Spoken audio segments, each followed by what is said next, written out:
وای جواب آزمایشم اومد.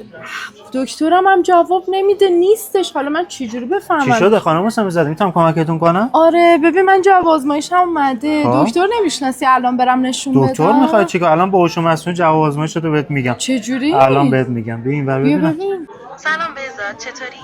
نتیجه آزمایشت رو میبینم.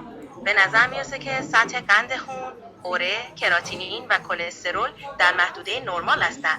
اما سطح تریگلیسیرید کمی بالاست و HDL هم بالاتر از نرماله. آها، بعد این تریگلیسیرید هم بالاه، چیکار باید بکنم که بهتر بشه؟ چی باید بخورم، چی باید نخورم؟ برای کاهش تریگلیسیرید بهتره چیزهایی مثل غذاهای چرب و شیرین رو کمتر مصرف کنی و بیشتر روی میوه، سبزیجات، غلات کامل و ماهی تمرکز کنی.